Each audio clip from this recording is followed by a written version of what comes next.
오늘 3부 예배에 나오신 우리 모든 성도님 한 분 한 분을 사랑하고 축복합니다.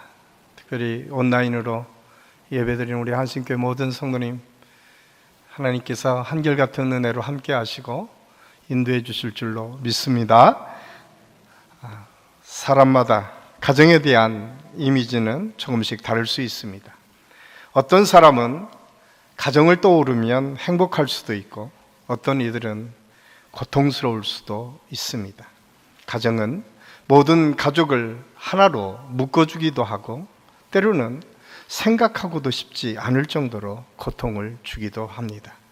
그러나 우리가 가정에 대해서 어떻게 생각하든 가정은 우리 영적 상태를 진단하는 데에 매우 큰 영향을 끼친다라고 하는 사실을 우리가 인정할 수밖에 없습니다. 이렇듯 가정의 역할은 아주 중요합니다. 특별히 그리스도인들의 가정은 더욱더 중요합니다. 가정이 화목하고 건강해야 신앙생활도 인간관계도 건강할 수 있습니다. 그래서 저는 우리 교회가 앞으로 집중해서 기도하고 관심을 가지고 사역을 감당해야 할 부분이 바로 가정을 건강하게 세우고 또 그 가정을 통해서 하나님의 일들을 감당하는 것에 있음을 깨닫고 기도하고 있습니다. 사랑하는 한신교회 성도 여러분, 여러분의 지금 가정은 안녕하십니까? 가정사역자이자 리더십 전문가인 론 헌터는 가정사역 처음부터 다시 시작하기라고 하는 책에서 현대 교회의 가정의 문제를 이렇게 진단하고 있습니다. 참 많은 공감이 되어서 우리 교회에 있는 모든 성도들의 가정이 어떤 상태인가 한번 같이 진단했으면 좋겠습니다. 가장 먼저 영적인 진공 상태가 오늘날 우리 가정에 있다고 합니다.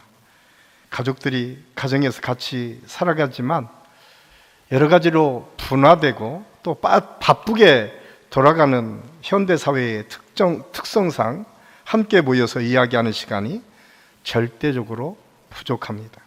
그래서 극단적으로 가정은 있지만 가족은 없다라고 이야기할 정도로 가족의 관계들이 서운함을 알 수가 있습니다.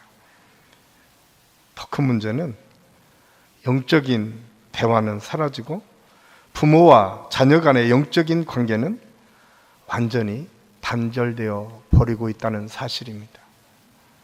두 번째로 우리 가정에 쾌락주의가 만연해 있다라고 하는 것입니다.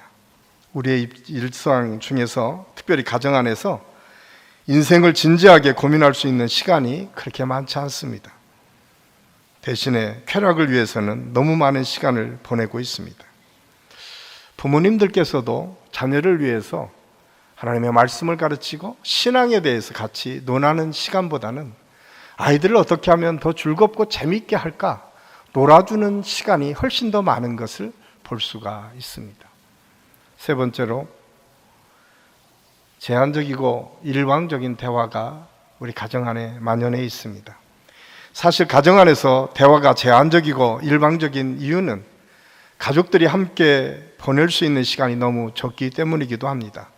세상에서의 즐거움과 성공 때문에, 또한 일에 차여서 살아가는 부모의 현실 때문에 가정 안에서의 대화 시간은 갈수록 줄어들고 있습니다. 아침에는 출근 준비, 등교 준비로 정신없이 지나갑니다. 저녁 시간에는 학업이나 야근 때문에 자유롭게 여유 있게 이야기할 수 있는 시간이 없습니다. 또한 잠시라도 온 가족이 모여 있을 때에도 가족들이 서로 TV를 보거나 핸드폰을 하고 있는 모습들을 볼 수가 있습니다.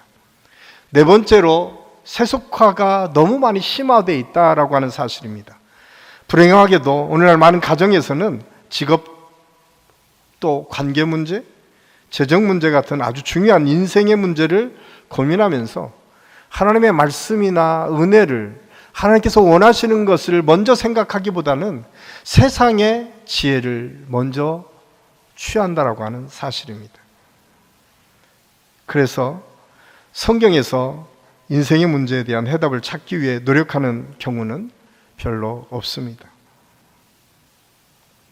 세속화의 문제는 이처럼 생각 단계에서부터 시작해서 세속적인 열매를 계속 맺고 있습니다.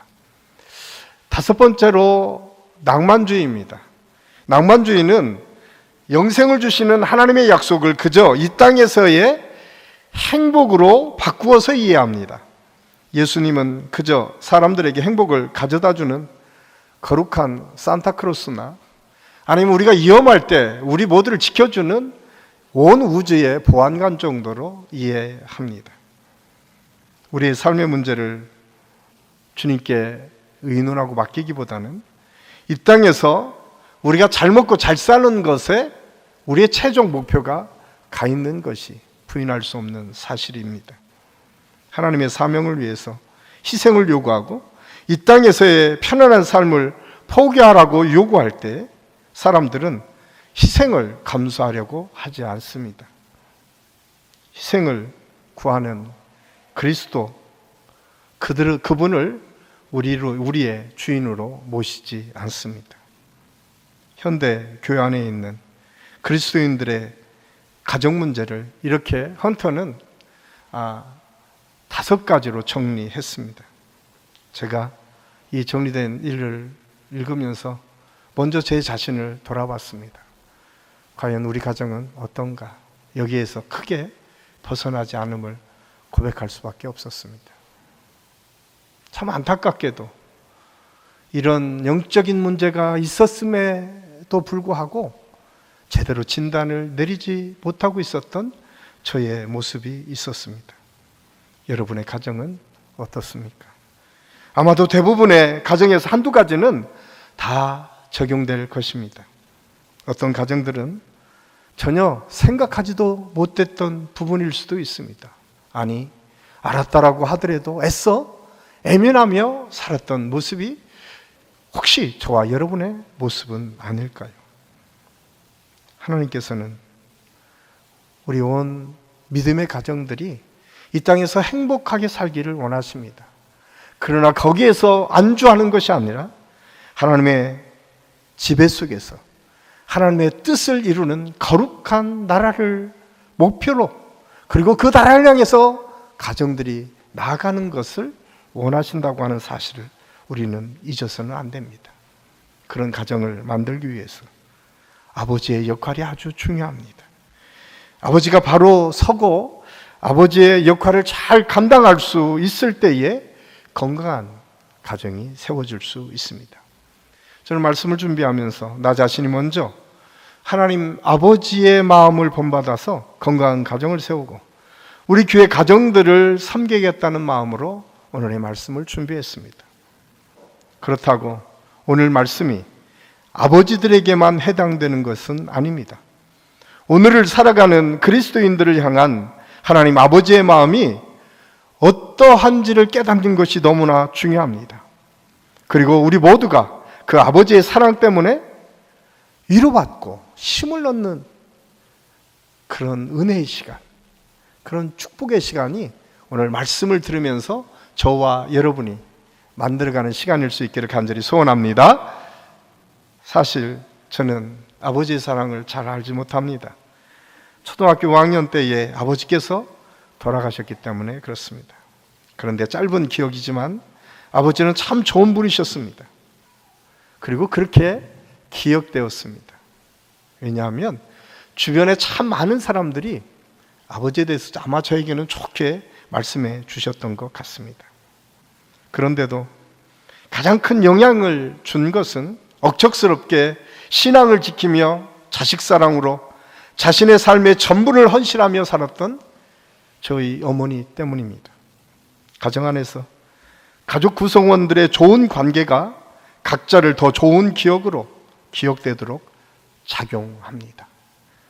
그래서 아버지뿐만 아니라 우리 모두가 아버지의 마음을 아는 것은 아주 중요합니다. 아버지의 사랑을 느끼고 아버지의 사랑을 아는 그 자식은 어쩌면 이 땅의 삶에서도 스스로가 행복한 삶을 살 수 있기 때문에 그렇습니다. 경북대 총장을 역임한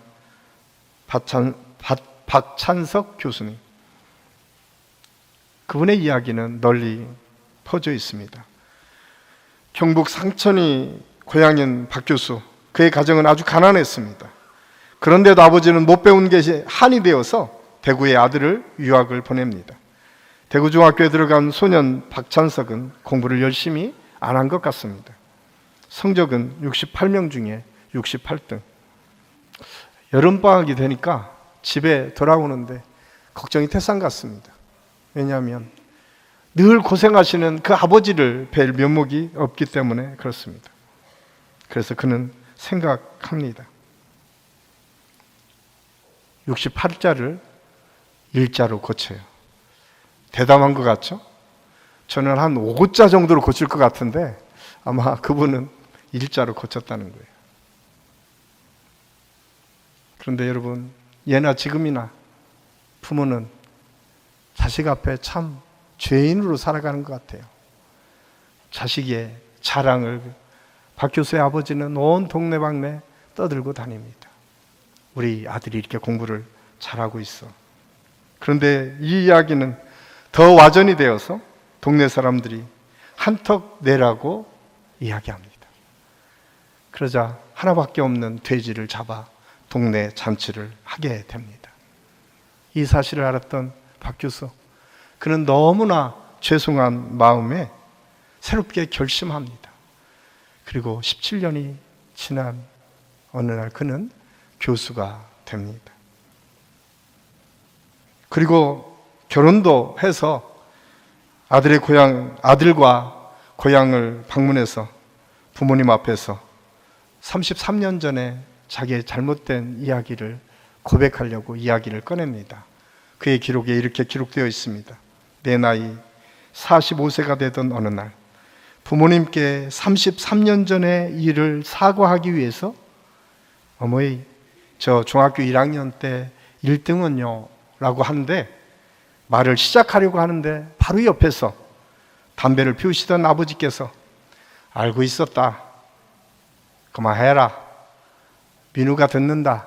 민우는 손자인 것 같아요. 그러면서 그는 이렇게 이야기합니다. 자식이 이주한 성적을 알고도 재산 목록 1호인 돼지를 잡아 잔치를 하신 부모님의 마음을 박사이고 교수이고 총장인 나는 아직도 모르겠다.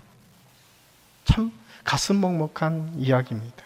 이것이 어쩌면 저와 여러분의 아버지입니다. 지금까지 우리를 키워주시고 지금까지 우리를 사랑해 주신 아버지의 모습일 수 있습니다. 물론 어떤 분들에게는 아버지의 좋지 않은 기억들이 있을 수 있습니다. 그런데 이렇게 대단한 아버지의 사랑은 아니더라도 아마 우리가 조금만 생각해 보면 우리 아버지들도 하나쯤은 좋은 기억들이 생각날 수 있을 것입니다. 좋은 기억은 우리에게 더 좋은 일들을 만들어냅니다. 아픈 기억들은 우리에게 더 아프게 우리의 삶을 이끌어 갑니다. 저는 오늘 말씀을 우리가 들으면서 저와 여러분의 삶 속에 나쁜 기억보다는 더 좋은 기억들이 많이 나는 시간이 될 수 있기를 바랍니다. 오늘 말씀에 등장하는 아버지의 모습이 그런 아버지의 모습입니다. 오늘 본문은 일반적으로 탕자의 비유로 널리 알려진 말씀입니다. 그런데 역사학자 예레미야스는 아버지의 사랑에 관한 비유로 분류해야 된다고 이야기합니다. 그 이유는 아마도 탕자로 비유되는 둘째 자식의 입장에서 아버지를 바라본다면 당연히 이 비유는 탕자의 비유가 아니라 아버지의 사랑에 관한 비유다라고 설명될 수 있을 것입니다. 오늘 본문의 내용은 이렇습니다. 어느 가정에 두 아들이 있는데 둘째 아들이 상속을 먼저 달라고 아버지께 요청합니다. 아버지는 괘씸하지만 상속을 미리 해주고 그 아들은 상속받은 재산을 팔아 흥청망청 쓰다가 다 소진하게 됩니다. 더 이상 살 길이 막막한 둘째 아들은 돼지 쥐염염려를 얻어먹는 신세가 됩니다. 그러다 생각해보니 아버지 집은 아직도 풍족한데 차라리 아버지께 돌아가 아들이 아니라 몸종이라도 써달라고 졸라야겠다는 생각으로 고향으로 돌아옵니다. 그런데 아들이 집을 나간 후에 언제나 아버지는 그 아들을 기다렸습니다. 멀리서 오는 그 아들, 초췌하게 변해서 오는 그 아들을 보고 아버지는 뛰어갑니다. 그리고 그를 끌어안고 입을 맞춥니다.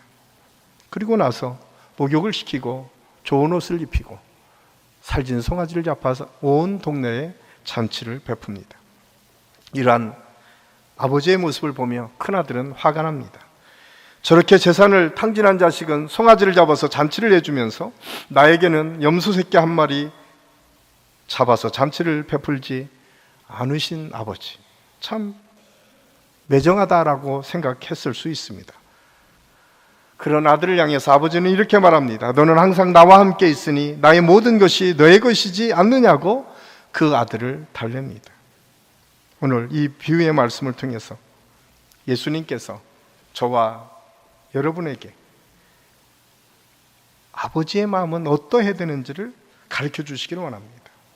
그렇다면 아버지의 마음은 어떤 마음일까요? 오늘 가장 먼저 우리가 생각해 볼 수 있는 것은 아버지는 모든 것을 알고 지켜보시는 분이시다라고 하는 사실을 깨닫게 합니다.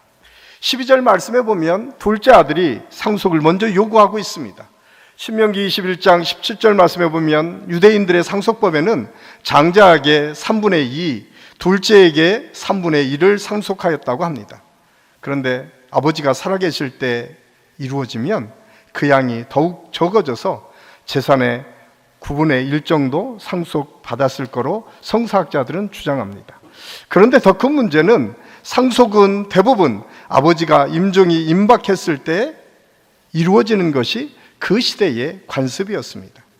그런데 둘째 아들은 이 모든 것을 무시하고 무례하고 독단적으로 자기가 무엇인가를 할 수 있다고 생각하면서 아버지에게 상속을 요구했습니다. 그럼에도 불구하고 아버지는 아들이 계속 요구하니까 하는 수 없이 허락을 해줬습니다. 이러한 모습을 통해 우리는 둘째 아들이 어떤 사람인가를 생각해 볼 수 있습니다.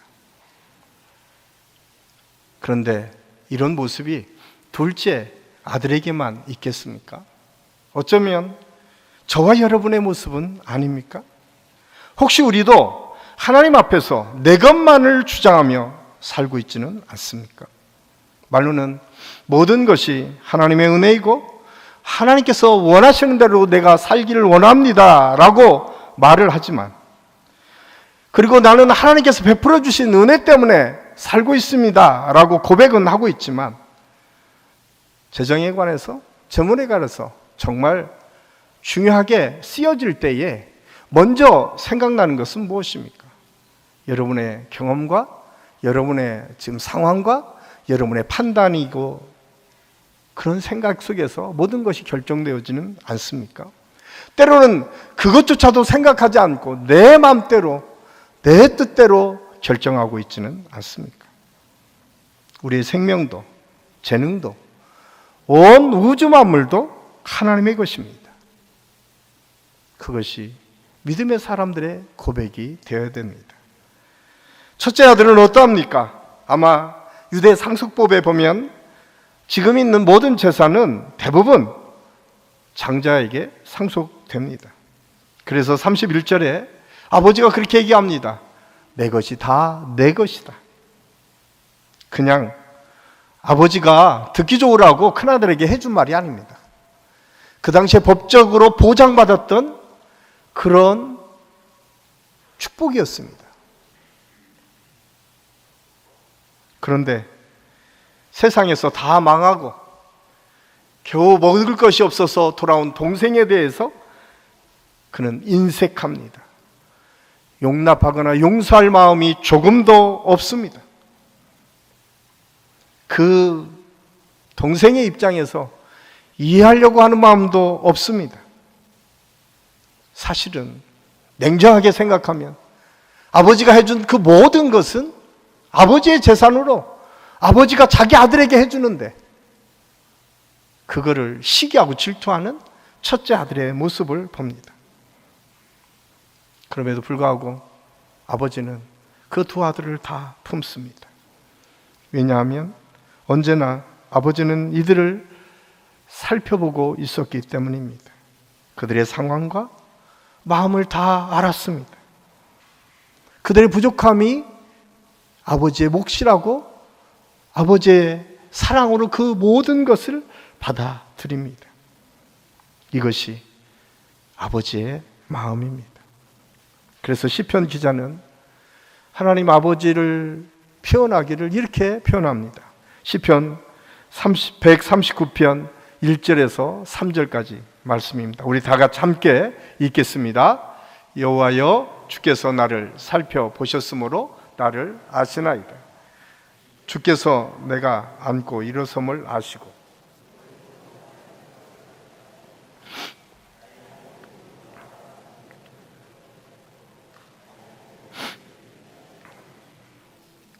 그렇습니다. 하나님은 우리 모두를 지금도 살펴보고 계십니다. 그리고 우리의 마음을 지금도 아십니다. 우리의 상황과 우리의 생각을 다 아시는 하나님. 그럼에도 불구하고 그 하나님은 우리를 여전히 사랑하신다고 성경은 우리에게 말씀해 주고 있습니다. 그러면서 그 하나님은 우리를 다 아시면서 여전히 인내하시고 우리를 기다리시는 아버지심을 성경을 통해서 우리에게 말씀해 주고 있습니다. 하나님 아버지는 사랑으로 인내하며 기다리는 분이십니다. 아무리 자식이라고 해도 잘못을 하거나 경우에 어긋난 짓을 하면 믿기도 할 텐데 아버지는 그렇지 않은 것 같습니다. 아마도 한국에서 이런 상황은 아마도 아버지 복보다는 어머니의 모습에서 더 많이 나타날 텐데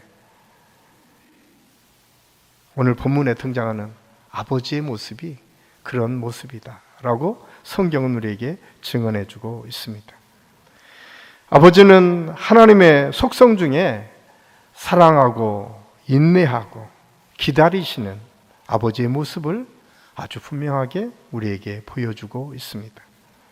20절 말씀에 보면 이에 일어나서 아버지께로 돌아가니라. 아직도 거리가 먼데 아버지가 그를 보고 치근히 여겨 달려가 목을 안고 입을 맞추니. 아직 거리가 먼데 초라하고 형편없는 아들의 모습을 발견한 아버지, 그는 뛰어갑니다. 그리고 목을 안고 입을 맞춥니다. 참 감격스러운 장면입니다. 그런데 여러분, 사실 매일매일 우리 삶에서 이런 하나님의 자비와 용서가 없었다면 어쩌면 저와 여러분은 이 땅에서 한순간도 살 수 없었을 것입니다. 지금 우리가 예배드리는 이 현장에서도 하나님의 이 사랑은 그대로 이루어지고 있습니다. 하나님은 어떤 분이십니까?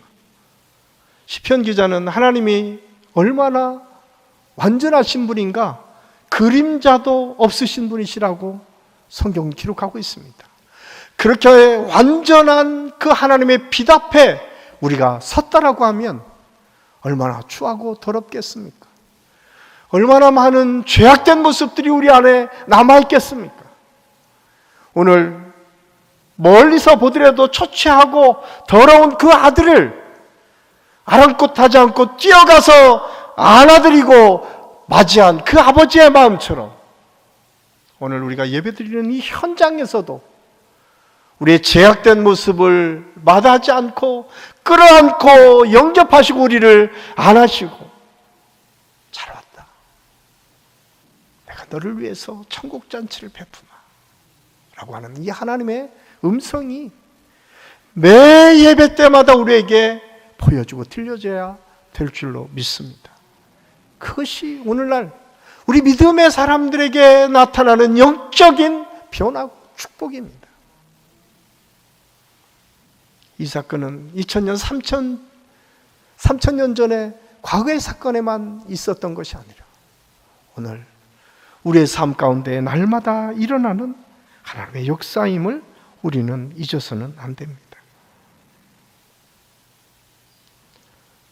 또한 아버지의 마음은 어떤 마음입니까?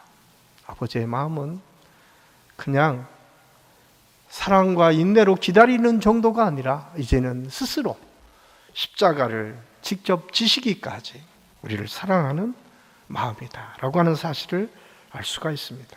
오늘 말씀에 나오는 두 사람, 인간적으로 보면 좋은 평가를 도저히 할 수 없는 사람들입니다. 우리는 둘째 아들에 대해서 그래도 좀 탕자에 비우니까 좋게 평가합니다. 회개했으니까 좀 봐주자. 그런데 한번 냉정하게 생각해 보세요. 둘째, 그 시대에 이 관습도 저버리고 자기 고집대로 살아간 사람이 둘째 아닙니까? 자기가 가지고 있는 모든 재산 다 끌어다가 자기 마음대로 방탕하게 살았던 사람이 둘째 아닙니까? 자기 마음대로 하고 싶은 대로 하며 살았던 사람, 그 사람이 둘째 아들입니다. 첫째 아들은 어떻습니까? 그 당시에 아버지의 밑에서 참 순종한 것 같았는데, 잘 사는 것 같았는데 어떤 문제에 닥치니까 그 사람의 본색이 드러나요. 얼마나 인색합니까? 얼마나 강팍합니까? 동생을 조금도 용납하거나 이해하지 못하는 그런 속 좁은 사람이 첫째 아들입니다. 아버지와 함께 마음껏 기뻐할 수 있는 그런 좋은 찬스에서도 마지막까지 고집을 부리면서 재단하고 판단하고 심판하면서 문제를 제기하는 그 첫째 아들의 모습. 사실 그 모든 것이 아버지 것인데, 그런데 여러분, 어디 첫째와 둘째의 이야기겠습니까? 제가 이 말씀을 준비하면서 저에게, 우리 부모님에게 저는 어떤 모습일까? 우리 형제들에게 저는 어떤 모습일까를 한번 돌아봤습니다. 제가 막내입니다. 그러다 보니까 고집이 셉니다. 내 마음대로입니다. 형하고, 제일 큰 형하고는 13살 차이, 참 많이 나죠. 그런데도 제가 어릴 때 보니까 제 마음대로 떼쓴 적이 한두 번이 아니었던 것 같아요. 막내의 특징은 안 되면 우는 거죠. 더 큰 특징은 될 때까지 울음을 그치지 않는 거예요. 그런 모습이 저에게도 있었습니다. 제가 살면서 한때는 열심히 산다고 하면서 남을 비판하고 문제를 제기하는 것에 앞장섰던 적도 있습니다. 그렇게 보니까 하나부터 열까지 다 문제만 보여요. 그리고 그 문제를 없애면 모든 문제가 해결될 것처럼 생각되어졌어요. 그런데 제가 나이가 먹고 시간이 지나 보니까 꼭 그렇게 안 해도 되었던 일들이 너무나 많이 있었어요. 우리 아버지들은 그걸 알았습니다. 그래서 기다리고 인내하면서 그들을 품습니다. 그것이 아버지의 마음입니다. 그러면서 이렇게 예수님께서 우리에게 권면의 말씀을 주십니다. 마태복음 11장 28절에서 30절 말씀, 우리가 너무도 잘 아는 말씀이죠. 수고하고 무거운 짐진 자들아 다 내게로 오라. 내가 너희를 쉬게 하리라. 나는 마음이 온유하고 겸손하니 나의 멍에를 메고 내게 배우라. 그리하면 너의 마음이 쉼을 얻으리니 이는 내 멍에는 쉽고 내 짐은 가벼움이라 하시니라. 남을 용서하는 것, 남을 이해하는 것, 누구 때문입니까? 오늘 예수님이 가르쳐주고 있어요. 너희들 쉬고 싶니? 평안을 얻고 싶니? 너 무거운 짐 내려놔. 용서하고 용납해. 여러분, 우리에게 가장 중요한 것, 다른 사람 때문에 아니라 여러분이 자유하고 여러분 스스로가 행복해지기 위해서 필요한 것은 용서와 용납입니다. 오늘 그 사실을 예수님이 아셨어요. 그럼에도 불구하고 여전히 우리는 아직도 우리의 고집대로 살려고 얼마나 몸부림치는지 몰라요. 그런 사실을 알았던 이사야 선지자는 이사야 53장에서 이렇게 우리에게 말씀합니다. 5절 7절 우리 같이 한번 읽겠습니다. 그가 찔림은 우리의 허물 때문이요 그가 상함은 우리의 죄악 때문이라. 그가 징계를 받음으로 우리는 평화를 누리고 그가 채찍에 맞음으로 우리는 나음을 받았도다. 우리는 다 양 같아서 그릇 행하여 각기 제 길로 갔거늘 여호와께서는 우리 모두의 죄악을 그에게 담당시키셨도다. 그가 곤욕을 당하여 괴로울 때에도 그가 입을 열지 아니하였으며 마치 도수장으로 끌려가는 어린 양 털 깎는 자 앞에서 잠잠한 양같이 그의 입을 열지 아니하였도다. 아멘. 그가 찢기고 상했던 게 누구 때문일까요? 다른 사람 때문일까요? 오늘 성경은 나 때문이라고 아주 분명하게 말씀해주고 있습니다. 그가 찢기고 상하고 십자가를 지고 가셨지만 여전히 우리는 다 양같이 각기 제 길로 갔다고 이사야 선지자는 우리에게 말씀해주고 있습니다. 여러분, 우리가 신앙생활하면서 우리 부모님을 생각하면서 얼마나 많이 이런 삶을 살았습니까? 그럼에도 불구하고 오늘 성경은 이렇게 우리에게 말씀해주고 있습니다. 그러나 묵묵히 입을 열지 않았다는 거예요. 그 주님이 너 잘못했지 않니? 지적하지 않았다는 거예요. 자기가 모든 짐을 짊어지고 가면서도 마지막까지 묵묵히 그 길을 걸어갔다.